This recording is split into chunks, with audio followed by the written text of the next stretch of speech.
contextualize it for anyone who may have forgotten. Very few in India, however, have. But there are the likes of Goldie Brar involved in 15 plus criminal cases. Deportation has been requested. It has been blocked so far by the Canadian government. You have Lakbir Landa, who is a mastermind behind the RPG attack which had happened.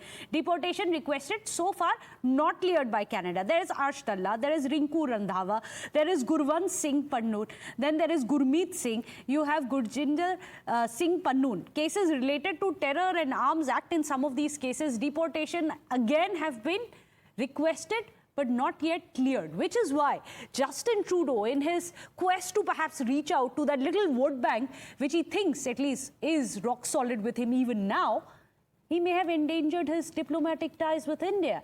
And that always takes primacy than any one government coming to power. Diplomatic ties are built over centuries, over regimes. Yeah, this is why a lot of Canadians are very mad. It's why I got very mad that he just burned down our diplomatic relations with India over Hardip Singh Nijjar for no reason. I mean, listen, I have a friend who was murdered by a foreign international terrorist organization, Mehdi Amin. The Islamic Revolutionary Guard Corps of Iran most likely murdered him in his home in Richmond Hill. No, nothing was done, and India is our ally.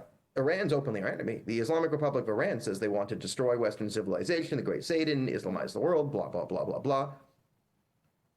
There's decent evidence linking them to my friend's murder or assassination.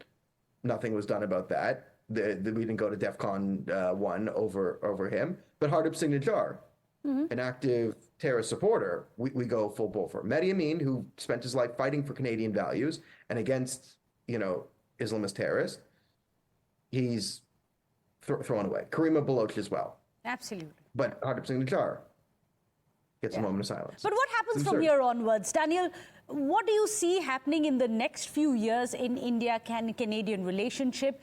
Because many are seeing Trudeau really is losing support, not just amongst allies, amongst his own people. Yes. So Trudeau's, again, 20 points down in the polls. Some polls, even you combine the Liberals and NDPs, can't get above the Conservatives. So October 2025 is the election. Justin Trudeau and Jagmeet Singh seem to be locked into sort of a Faustian bargain to keep power among themselves for the next year. So the next year is going to be more of the same. It's going to be Khalistan. It's going to be spitting on India, taking jabs at India, undermining India, doing... It's going to be everything you've seen over the last year will be repeated over the next year. And then the Conservatives will get into government and we will see how things go from there. I assume they will get better, but you can never guarantee things. There are people affiliated with the World Sikh Organization in the Conservative Party, less so than the Liberals and the NDP. But this is a great question. For the next year, it's going to be very bad. It's going to be more of the same. It's going to be more Trudeau. Expect more ridiculous gaslighting. Expect him to find more Indian celebrities and dance around like he did in India in an outfit that no Indian has worn in 50 years, and then say things that just want to make you pull your hair out. And then he'll go away. And then you'll have to deal with him at the United Nations. Perhaps trying to politicize, giving a political spin to one of the greatest prides of India, Diljit Dosanjh, perhaps didn't do himself any favors for that. But Daniel Bordman, thank you so much for being so very candid with us. Interesting to have your views on this. So Daniel at least feels that things may just be getting worse before it gets any better. We'll have to wait and see on that. The jury's still out. With that, a short break. Don't go anywhere. We'll join you on the other side.